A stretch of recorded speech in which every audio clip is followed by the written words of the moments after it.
欢迎收听一道微光同志小说，作者书野，故事马上开始。唐玉成和方卓正在座位上聊着麦当劳，突然班主任林清源站在教室门口，探进半个身子进来，他的目光在教室里巡视了一圈，最后锁定在某个位置。林清源与要找的那位同学对上了视线，冲他点了点头，做了个手势，示意他出来跟他去办公室。待那位同学走后，方卓神神秘秘地凑过来，低声对唐玉成说：你知道为什么老林叫他去办公室吗？唐玉成其实并不关心别人的事，但看方卓的一脸兴奋，终究还是没忍心打断他的热情。为什么？因为他和隔壁班的一女孩在谈恋爱，听说女方家长今天直接找到学校来了。唐玉成有些惊讶。这学校里的事你真是无所不知啊。哼，那是没有我不知道的事。方卓得意地扬了扬下巴。唐玉成陷入沉思。大城市确实思想更开放，放学后的公交车上能看到穿着校服手拉着手的小情侣，马路边成年男女毫无顾忌地牵手拥吻，街头巷尾也常有白发苍苍的老两口相依而行。这些画面交织在一起，让唐玉成第一次真切地意识到自己正站在某个界限的边缘，前面是更广阔也更复杂的世界。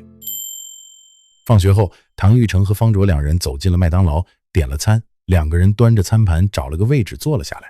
你刚才在黑板上把那道题做出来的时候，看见苏青的脸没？唐玉成摇了摇头，当场就绿了。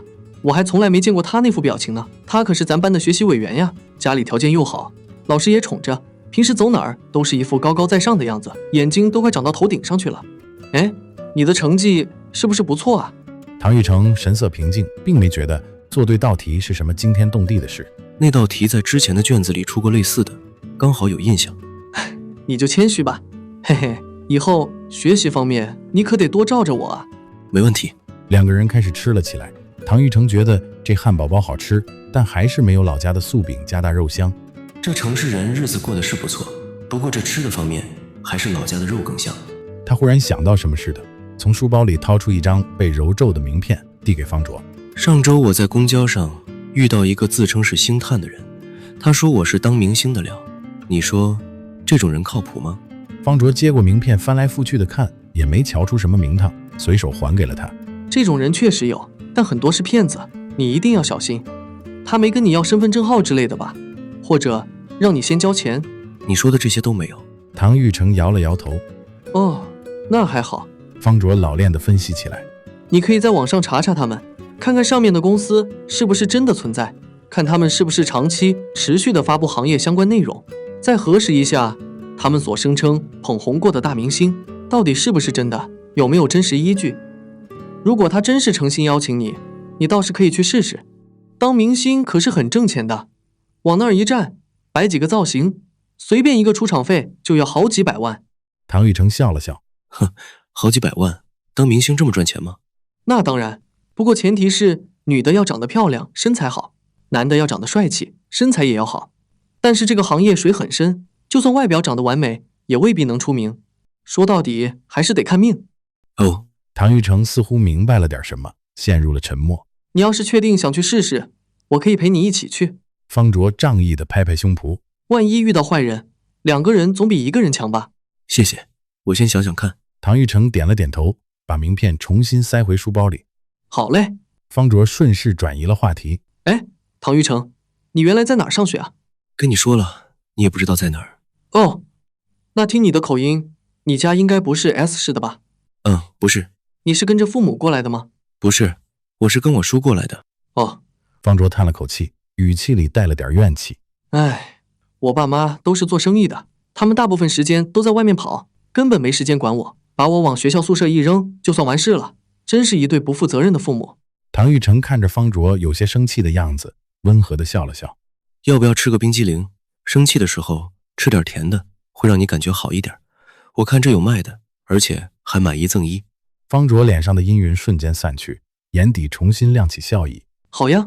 唐玉成起身去柜台买了2个甜筒，回来后递给方卓了一个。谢谢，这时间过得太快了。方卓舔了一口冰淇淋，语气又变得有些沉重。高2结束，高3就要来了，想想就紧张。我不想高考，就我那成绩。唐玉成安静地听着方卓的抱怨，不置可否。等他回到家时，白启远正坐在书房里看着电脑，芝麻酱全在他怀里睡得正香，肚皮一起一伏。回来了？回来了。启远叔，你晚上吃的什么？学校食堂呗。你说你跟同学放学一起吃饭，你们吃的什么呀？麦当劳。哦，挺好挺好，交交朋友挺好的。白启远笑了笑，又补了一句：那你钱够吧？够。说完，唐玉成站在门边，就这么看着他，不说话。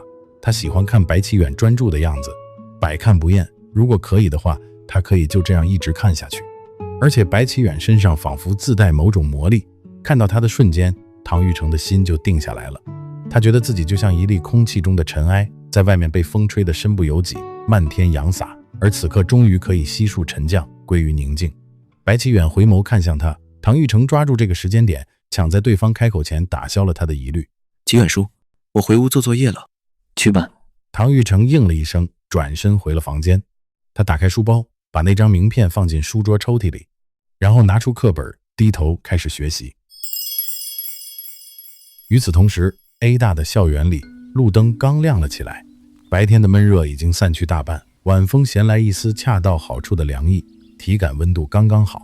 学生们吃完了晚饭，三三两两信步走在校园里，有说有笑，一派祥和。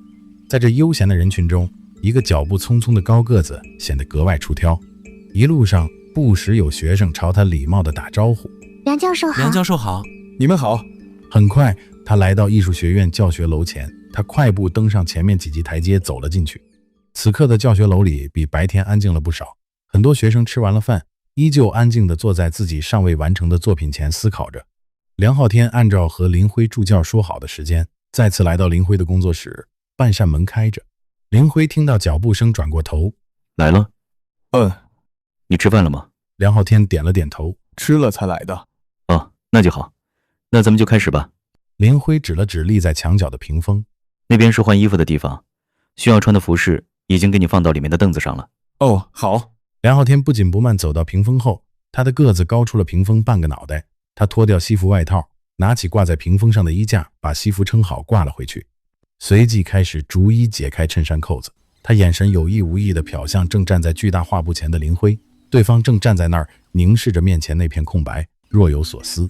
画室里静得出奇，梁浩天脱衣服的声音在空旷中被无限放大，衣料摩擦的细碎声，皮带金属扣自相撞击的清脆声音都清晰可辨。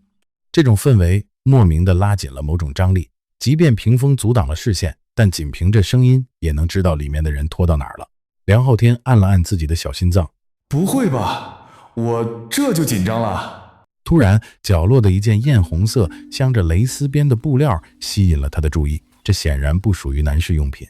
他停下正在脱袜子的动作，伸手拾起，原来是一件女士的胸罩，而且下方还散落着一些其他的女性的内衣内裤。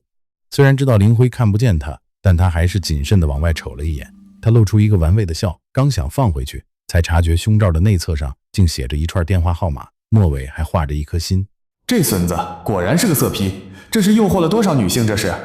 说来也怪，想到这儿，刚才那种莫名的紧张感瞬间烟消云散，他反而感到相当的放松，这连他自己也说不清为什么。他放下内衣，脱了袜子，拿起凳子上的服饰看了看，反应了一会儿才穿上。等一切就绪，他才脚步缓慢地从屏风后面走了出来。看到他的一瞬间，林辉的睫毛微不可察地颤动了一下，一抹华彩掠过他的眼眸，转瞬无痕。他打量着梁浩天线条分明的肌肉。梁教授果然平时有在练啊。随即他指了指离画架子不远的一个已提前准备好的平台，上面铺着一块深灰色的毯子。请站到这上面来。梁浩天按他说的站了上去，